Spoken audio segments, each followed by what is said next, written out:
दोस्तों, हमारे YouTube channel पर आप सबका स्वागत है।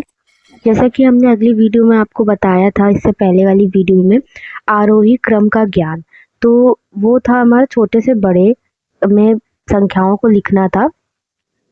आज हम अवरोही लेके आए हैं। अवरोही यानी कि बढ़ते क्रम, यानी कि बड़े से छोटे संख्या में लिखना है। वो फर्स्ट क्लास का हमने रखा था, ये सेकंड क्लास का रखे हैं। आप इसको भी फर्स्ट क्लास रख सकते हो, लेकिन हमने सेकंड क्लास रखा है इसको। तो चलिए स्टार्ट करते हैं वीडियो। पहले आप दिनांक लिख लीजिएगा, जो भी दिनांक होगा। उसके बाद फिर कक्षा, और फिर आप अपना विषय लिखेंगे और जिस भी क्लास पीरियड में आप पढ़ा रहे हो वो लिख लेना। फिर मिनट लिख लेना, ठीक है, ये हो जाएगा। और हमारा पाठ योजना संख्या जो भी आपका होगा, 18, 19 जो भी है, हमारा 27 चल रहा है, ठीक। उसके बाद फिर प्रकरण में हम लिखेंगे अवरोही क्रम का ज्ञान।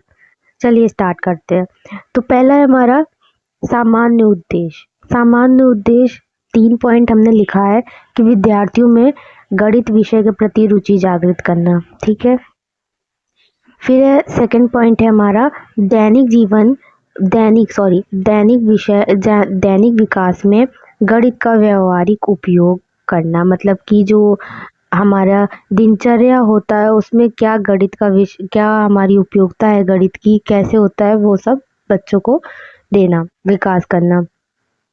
फिर आता है हमारा थर्ड पॉइंट, क्या है कि छात्रों की तर्क शक्ति का विकास करना, सोचने समझने की शक्तियों का विकास करना। फिर आता है हमारा विशिष्ट उद्देश्य।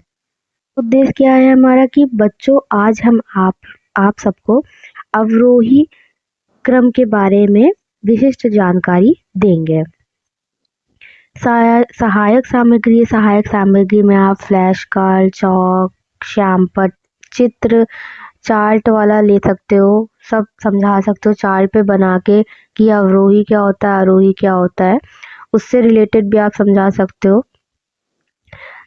ये सब सहायक सामग्री हो गई। फिर आता है हमारा पूर्व ज्ञान। पूर्व ज्ञान क्या है कि पहले से बच्चों को क्या जानकारी है। तो छात्रों को अंकों का पूर्व ज्ञान है, उनको मतलब जो संख्या है उनका पूर्व ज्ञान है, तथा वे संख्याओं को उल्टा सीधा करके लिख सकते हैं, बोल के लिख सकते हैं, लिख कर सकते हैं, उलट फेर करके मान लो। उसके बाद आता है प्रस्तावना। प्रस्तावना क्या है हमारा? प्रस्तावना सबसे मेन होता है। चलिए स्टार्ट करते हैं। पहला है हमारा कि क्रमांश, आप संख्या लिख लोगे 1, 2, 3 जितने भी पॉइंट है। उसके बाद छात्र अध्यापिका क्रिया और छात्र क्रिया, अगर टीचर हो छात्र अध्यापक लिख लो। पहला पॉइंट हमने लिखा है कि संख्या 0 तथा 2 में से कौन सी संख्या बड़ी है, तो बच्चे बताएंगे 2, क्योंकि उनको संख्याओं का ज्ञान है। सेकेंड पॉइंट है हमारा संख्या 3 व 4 में कौन सी संख्या बड़ी है और कौन सी छोटी। तो छोटी हमारी 3 है और बड़ी 4 है। अब हमने कहा कि 8, 4, 6, 3, 2 ये सबको हमको अवरोही क्रम में लिखना है। तो वो अभी पता नहीं बच्चों को, तो वो समस्यात्मक प्रश्न हो जाएगा। फिर आता है हमारा उद्देश्य कथन। इसके बाद हमारा उद्देश्य कथन आता है कि हमारा क्या उद्देश्य है बच्चों को पढ़ाना।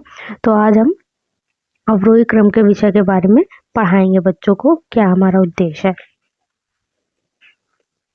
देन फिर सेकेंड पॉइंट है हमारा प्रस्तुतिकरण। क्या है प्रस्तुतिकरण हमारा? इसमें भी हम 2 हेडिंग लिखेंगे कि छात्र अध्यापिका क्रिया क्या है और छात्र क्रिया क्या है। तो पहला पॉइंट हमने लिखा है कि मतलब कि अवरोही होता क्या है। तो हमने थोड़ा सा एक्सप्लेन किया है कि प्यारे बच्चों, आज हम अवरोही क्रम के विषय में पढ़ेंगे तथा संख्याओं को अवरोही क्रम में लगाने तथा लिखना सीखेंगे। ये हो गया। और सेकंड, ये इसमें मतलब छात्र क्रिया जो है वो ध्यान पूर्वक सुनते हैं और समझते हैं कि मैम क्या बोल रही हैं। फिर हमने सेकंड पॉइंट लिखा है, हमने संख्या लिख दी है और हमने कहा इसको अवरोही क्रम में लिखो, क्यों अभी बच्चों को पता नहीं। तो ये हमने सेकंड पॉइंट पे लिखा है, ये आप थर्ड पॉइंट पे लिख देना। ये थोड़ा हमारा मिस्टेक हो गई थी। थर्ड पॉइंट क्या है कि हमारा जो हमने पूछा कि इसमें कौन सी संख्या बड़ी है, तो 15 बड़ी है। तो ये आप सेकंड पॉइंट में लिख देना और ये लास्ट वाला नीचे लिखना। ये थोड़ा सा गलत हो गया हमारा। फिर आता है हमारा श्याम पटकार। श्याम पटकार क्या? आप वही संख्या भी उतार सकते हो जो हमने प्रस्तुतिकरण में पूछा है, नहीं तो आप अलग भी लिख सकते हो। हमने श्याम पट ऐसे ही बनाया है, रफ के थ्रू समझाने की कोशिश किया आपको। आप चार्ट चिपका के ही बना के लिखना। इसमें दिया है हमारा, आप डेट जो है वही लिखोगे, बाकी कक्षा लिखोगे, विषय और प्रकरण लिखना।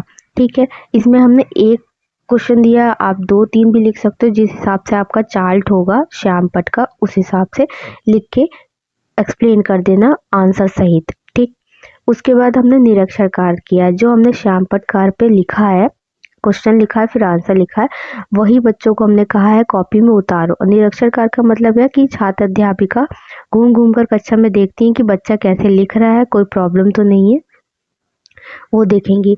पुनरावृत्ति प्रश्न क्या है कि इससे रिलेटेड बच्चों से क्वेश्चन पूछेंगे, कौन से बच्चों को कितना आया कितना नहीं आया। तो पहला पॉइंट है हमारा, अवरोही क्रम किसे कहते हैं? तो बढ़ते क्रम को कहते हैं। हमने बच्चों को बताया कि बड़े से छोटी संख्या होती है, तो बच्चे बताएंगे अगर उनको आएगा।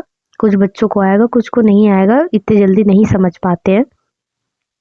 सेकंड पॉइंट है हमारा, संख्या 0 व 1 में से कौन पहली बड़ी संख्या बताओ, फिर छात्र दूसरी संख्या बताएंगे। ये थोड़ा यहाँ पर मिस्टेक हो गई है। उसके बाद है 7, 10, 11, 6, 2, 1, ये सब जो है इसको अवरोही क्रम में लिखना है। ये बच्चे लिखेंगे, बताएंगे कि कौन सी संख्या इसमें सबसे बड़ी है, कौन सी सबसे छोटी है, बड़े से छोटे लिखेंगे। फिर आता है हमारा गृहकार। गृहकार क्या है कि हमने ऐसे दे दिया है, आप ऐसे भी दे सकते हो, चित्र के थ्रू भी दे सकते हो कि कौन सा बड़ा है कौन सा छोटा है, उसके थ्रू भी आप होमवर्क दे सकते हो। तो हमने 3 पॉइंट दिया है, बड़े से छोटे करके बच्चों को लाना है, क्योंकि हमने थोड़ी बड़ी संख्या दी है, क्योंकि ये 2nd क्लास है और उनको गिनतियों का ज्ञान है, तो इसलिए हमने थोड़ी बड़ी संख्या दी है बच्चों को।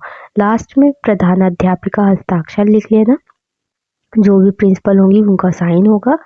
बाकी नेक्स्ट वीडियो में आप सबसे मिलते हैं। आपको अगर कुछ समझ में ना आया हो तो ज़रूर पूछिएगा हमसे, और इसकी PDF हम आपको डिस्क्रिप्शन बॉक्स में दे देंगे, वहाँ से जाके डाउनलोड कर लेना, फ्री है बिल्कुल, सारी वीडियोस सब कुछ फ्री है, वहाँ से PDF डाउनलोड हो जाएगी।